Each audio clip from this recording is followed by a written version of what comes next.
రాయదుర్గం భూముల వేలం అంశంలో ఎస్బీఐ తీరుపై కేంద్రానికి తెలంగాణ ప్రభుత్వం ఫిర్యాదు చేసింది. 600 కోట్ల విలువైన భూమి 13.5 కోట్లకు కేటాయించిన తర్వాత ఎస్బీఐ వైఖరి మారిందని తెలంగాణ ప్రభుత్వం ఆరోపిస్తోంది. ప్రత్యామ్నాయ స్థలం కేటాయిస్తామని చెప్పినప్పటికీ కోర్టుకు ఎస్బీఐ వెళ్లడంపై తెలంగాణ ప్రభుత్వం సీరియస్ గా ఉంది. రాజకీయ ఒత్తిళ్లు, కుట్రకోణంపై ప్రభుత్వం ఆరాధిస్తోంది.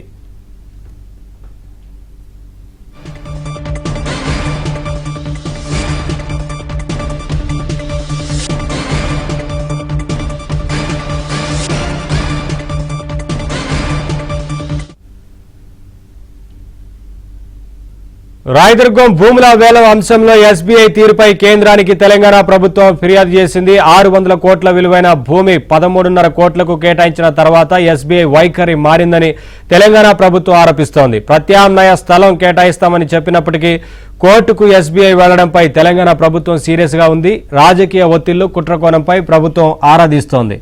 ఇదే అంశానికి సంబంధించి మరింత సమాచారం మా కరెస్పాండెంట్ నరసింహరావు అందిస్తారు.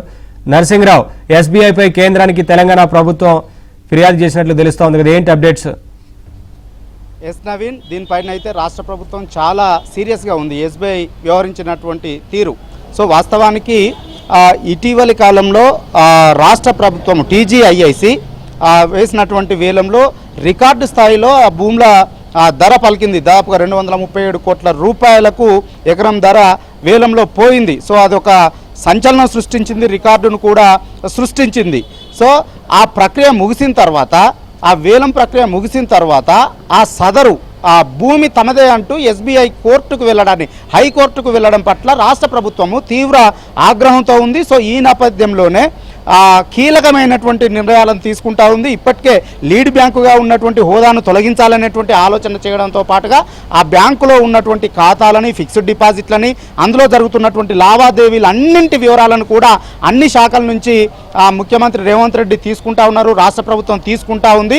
సో ఆ అన్ని వివరాలు, ఇప్పటికే కొన్ని వివరాలు వచ్చినాయి. ఆ పూర్తి వివరాలు వచ్చిన తర్వాత దీనిపైన ఒక కీలకమైనటువంటి నిర్ణయాన్ని తీసుకునేటువంటి అవకాశం ఉంది. ప్రధానంగా దాని లీడ్ బ్యాంకు హోదాను తొలగించడంతో పాటుగా అందులో ఉన్నటువంటి ట్రాన్సాక్షన్స్ అన్నింటినీ కూడా నిలిపివేసి ఫిక్స్డ్ డిపాజిట్లను, అదేవిధంగా ఖాతాలన్నింటినీ కూడా మరొక బ్యాంకుకు, మరొక నేషనలైజ్డ్ బ్యాంకుకు షిఫ్ట్ చేయాలనేటువంటి ఆలోచనతో రాష్ట్ర ప్రభుత్వం ఉంది. దానిపైన సాధ్యాసాధ్యాలపైన ఇప్పటికే సీరియస్గా ఫోకస్ చేసింది.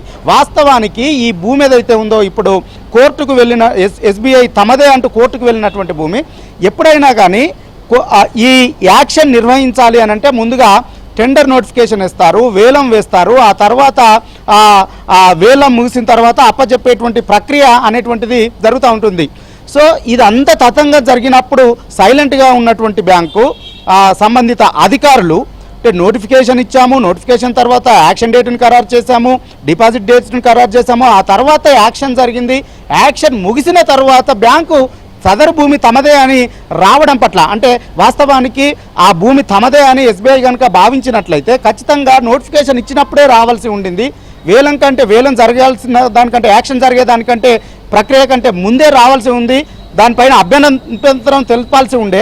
కానీ ఈ ప్రక్రియ అంతా ముగిసిన తర్వాత వెళ్ళడం పట్ల దాగి ఉన్నటువంటి కుట్ర కోణం ఏమైనా దాగి ఉందా అనేటువంటి కోణంలో కూడా ఎంక్వైరీ చేస్తూ ఉంది. దీనిపైన రాజకీయ కుట్ర ఏమైనా దాగి ఉందా అనేటువంటి కోణంలో కూడా రాష్ట్ర ప్రభుత్వము ఎంక్వైరీ చేస్తూ ఉంది. సో వాస్తవానికి ఈ స్థలం ఏదైతే ఉందో, ఉమ్మడి రాష్ట్రంలో 2010లో ఈ స్థలాన్ని తమకు కేటాయించారు 13.33 కోట్లకు ఆనాడు ఉమ్మడి రాష్ట్రంలో ప్రభుత్వం అని చెప్పి ఎస్బీఐ వాదిస్తూ ఉంది. సో కానీ 600 విలువైన కోట్ల భూమిని కేటాయించారని చెబుతూ ఉంది. కానీ ఆ తర్వాత అభ్యంతరాలు వ్యక్తం చేసిన తర్వాత అంతే ఆ భూమికి ప్రత్యామ్నాయ భూమిని కూడా కేటాయిస్తామని చెప్పి రాష్ట్ర ప్రభుత్వము హామీని కూడా ఇచ్చింది. ఆ హామీ ఇచ్చినప్పుడు సైలెంట్గా ఉంది, నోటిఫికేషన్ ఇచ్చినప్పుడు ఎస్బీఐ సైలెంట్గా ఉంది, ఆ టెండర్ ప్రక్రియ జరిగేంత వరకు కూడా సైలెంట్గా ఉంది.